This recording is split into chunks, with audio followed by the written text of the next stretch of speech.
बच्चों, मैं हूं अलका और आप सुन रहे हैं आज की कहानी। आज की कहानी का नाम है कौवा और कोयल। एक जंगल में सभी पशु पक्षी बहुत प्यार से रहते थे। पक्षी पेड़ों की डालों पर बैठकर चहचहाते और खूब मस्ती करते थे। वहीं एक पेड़ पर एक कौवा और एक कोयल भी रहते थे। कौवा बहुत ही शैतान और काले रंग का था।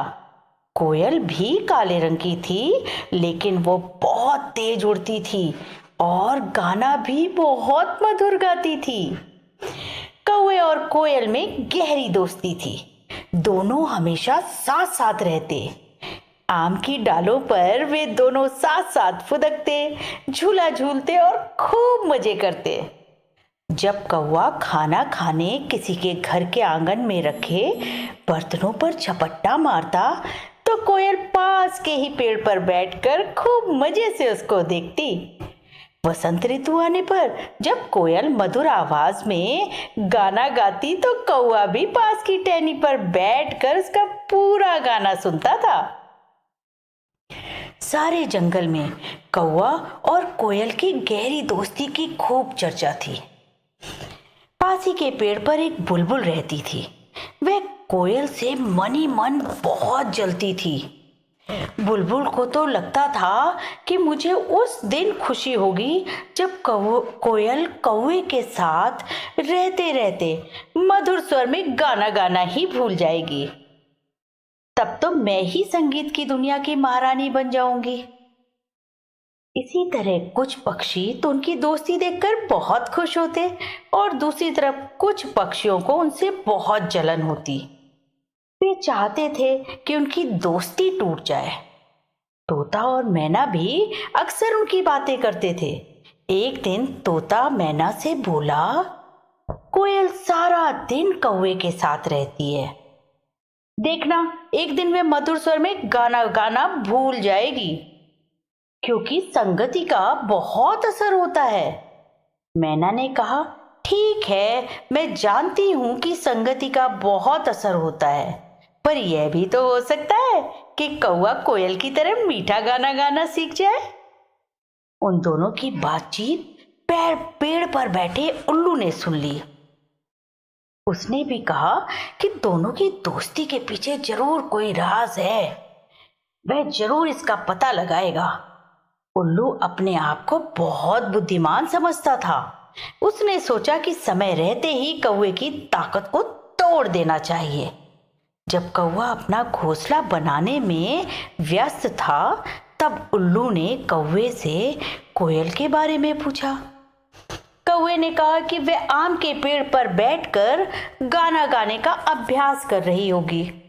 उल्लू ने पूछा, क्या तुमने कभी कोयल का घोंसला देखा है? क्या कोयल ने कभी तुम्हें अपने घोंसले पर बुलाया है? कौवा सोच में पड़ गया, क्योंकि वह तो कभी कोयल के घोंसले में गया ही नहीं था। कभी कोयल ने भी नहीं कहा। उसे सोच में पड़े देखकर उल्लू बहुत खुश हुआ। वह तो कौवे के मन में इसी तरह की शंका डालना चाहता था। शाम के समय जब कोयल कौवे के घोंसले में आई, तो कौवे ने उससे उसके घोंसले के बारे में पूछा। अचानक पूछने पर कोयल को समझ ही नहीं आया कि वह क्या उत्तर दे। थोड़ा संभल कर उसने कहा, ओ, तुम्हें नहीं पता, हम कोयल कभी अपना घोंसला नहीं बनाती। हम गाने में ही इतना व्यस्त रहते हैं कि हमारे पास समय ही नहीं बचता। तो कौवे ने फिर पूछा, तुम्हारे अंडे कहाँ रहते हैं? तुम्हारे फिर बच्चे कहाँ रहते हैं? कोयल परेशान हो गई। उसने जल्दी से बहाना बनाया, तुम रुको, मैं तुम्हें बाद में जवाब देती हूँ। अभी मुझे गाना गाने सुंदरवन जाना है। और वह जल्दी से चली गई। उसी पेड़ के ऊपरी हिस्से पर उल्लू बैठा उनकी सब बातें सुन रहा था।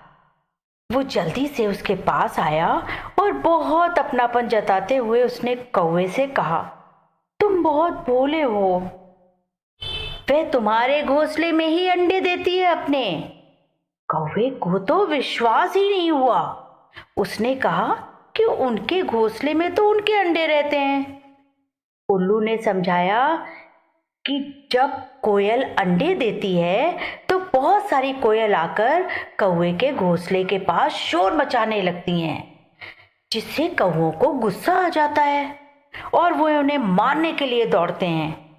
जब वो दूर चले जाते हैं तो कोयल अपने अंडे लाकर उस घोंसले में रख देती है और कौवे के अंडों को नीचे फेंक देती है।